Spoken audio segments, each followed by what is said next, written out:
आज मैं बना रही हूँ सरसों का साग। तो रेसिपी शुरू करते हैं। बिस्मिल्लाहिर्रहमानिर्रहीम। ये मेरे पास है साफ़ किया हुआ 1 kg सरसों का साग। ये मेरे पास है 1 kg साग, 1 पाव मेथी, ½ kg पालक। बाथू नहीं मिला था तो अब हम इसमें बाथू नहीं डालेंगे, अगर मिल जाए तो वो भी ज़रूर डालें।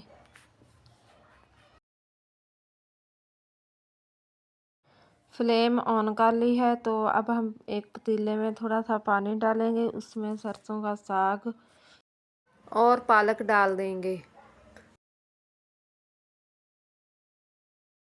और इसको चम्मच से सेट कर लेंगे। अब हम इसमें सब्ज़ मिर्च 4 से 5 अदद कटी हुई वो डाल देंगे और साथ नमक डाल देंगे।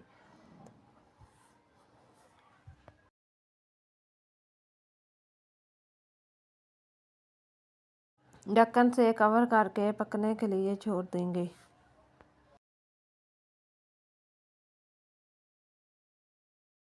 अब हमारा तकरीबन आधे से ज़्यादा साग पक चुका है तो अब हम इसमें मेथी डाल देंगे। मिक्स करके इसको दोबारा कवर कर देंगे। अब हमारा साग तकरीबन गल चुका है, जो इसमें पानी है थोड़ा सा, अब हम इसको खुश्क कर लेंगे। फिर हम फ्लेम को बंद करेंगे और इसे थोड़ा सा ठंडा करेंगे और फिर हैंड ब्लेंडर से इसको ब्लेंड करेंगे।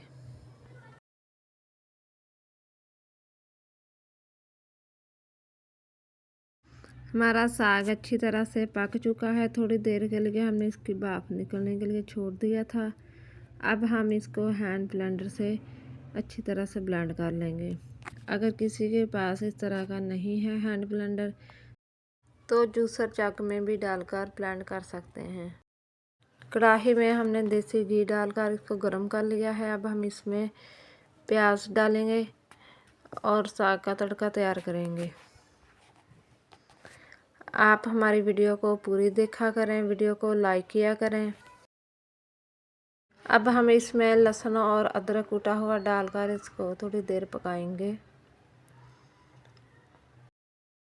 कमेंट्स में बताया करें कि आपको हमारी रेसिपी कैसी लगी और हमारे चैनल को सब्सक्राइब करना ना भूलें, ताकि हमारी आने वाली हर नई वीडियो सबसे पहले आप तक पहुंचे।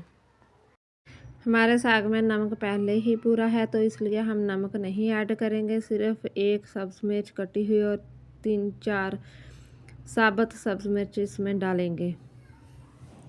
आप अपने साग में टेस्ट के हिसाब से नमक ऐड कर सकते हैं। अब हमारा तड़का तैयार है तो अब हम इसमें साग ऐड कर देंगे।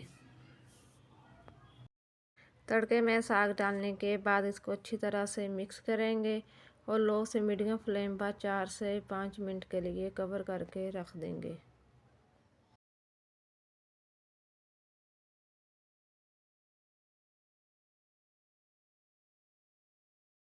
माशाल्लाह हमारा मज़ेदार साग तैयार है। तो अब हम इसे मक्खन और मकई की रोटी के साथ सर्व करेंगे।